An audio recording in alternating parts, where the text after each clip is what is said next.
We spend so much time, effort, money, and planning to go on adventure, sometimes in our lives. But wouldn't it be great if we could just have much more adventure, an adventurous life? And that's what this video is, of course, about. Before we start, though, I have to warn you that adventurous life can break your glasses. And if that happens and you live in the mountains somewhere, you repair them yourself. And that looks like that. And you wait for a long time before you have a new one. But hey, it works.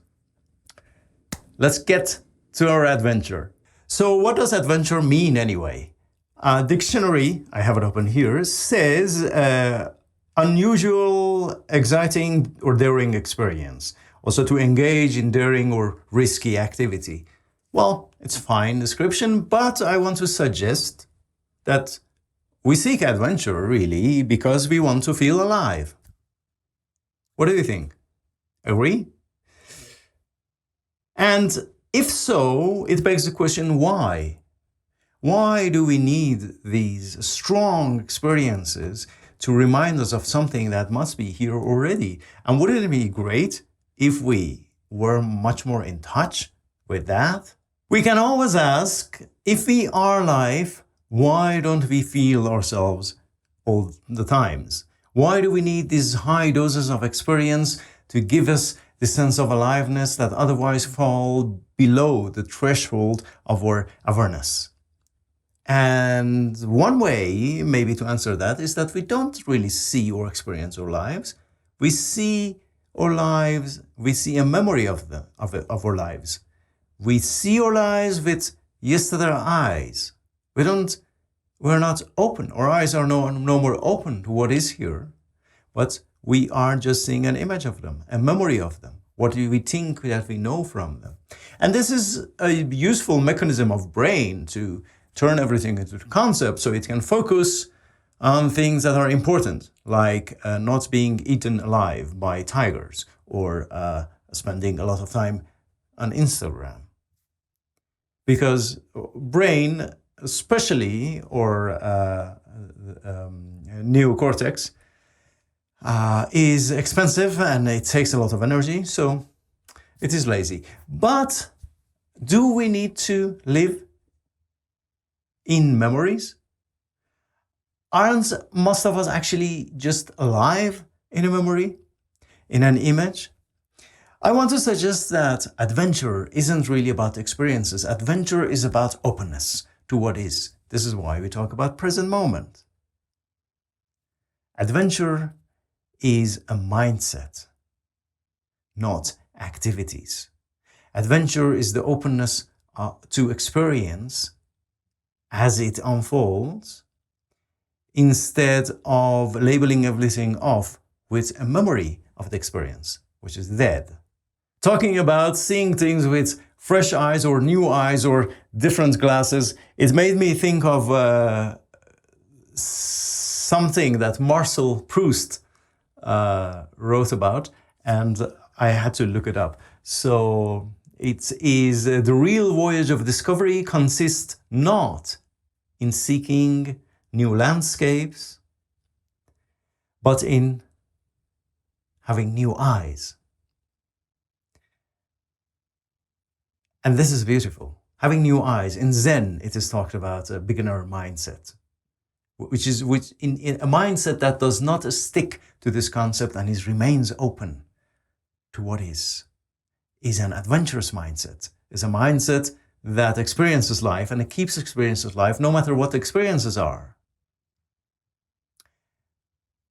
But how do we do that? Well, one way is, of course, the deeper connection with present moment, which is that non-conceptual space. Present moment is not a moment in time. We say present moment is the door to aliveness.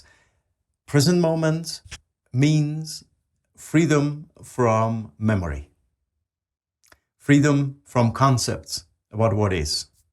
And so you might say, okay, all of this is how do I do it? And here are some suggestions. first of all, notice how you saying that you know someone or something gets in the way of what they are. We do this to ourselves, so we kill ourselves in a memory. Most of us have only a memory of ourselves. And most of us, even we are talking and here, are really only alive in the memories. But we do this also to loved ones, to others. We see an image, and by that, we have closed the door to what they are. We can be together for years and never have seen each other anymore.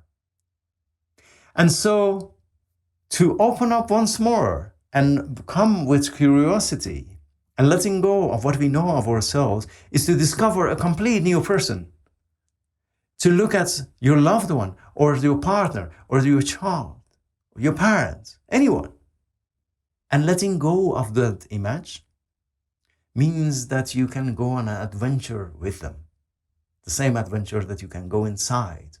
And this is probably one of the greatest adventures in the world. I think sometimes the greatest adventure in the world is not, just like Proust says, is not in the far lands, but behind the hello. Have you ever experienced that? To discover a complete new universe behind other eyes, behind, in other consciousness. And that starts with a hello. And there are so many other things. Going to the spice shop and smelling new spice and buying 10 different or 5 different spices you don't know the name of, but you taste them and you sense them and you come and you start going on an adventure of cooking with them. Looking at your coffee beans and starting to see, hey, what a strange shape. What a strange thing. If you really smell this, and the different grinds, the different roasting, what is the effect of this? What would happen if this is more roasted or not? And what is the difference or what? And if you go on that path, you start to open a door to something that is endless. You could go on an adventure of discovery by opening these doors that we closed so many years ago. All of these closed doors we are surrounded by it. And then we wonder, where's the light? People go seek enlightenment. Why? Because we live in the dark of all these closed doors. Opening these doors, is adventure. To me, adventure is going beyond the known. And we are always immersed in the unknown.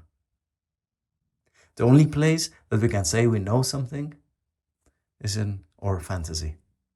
We can know many things about everything, but the only way to know them is to keep the door open and go on with this ongoing of knowing.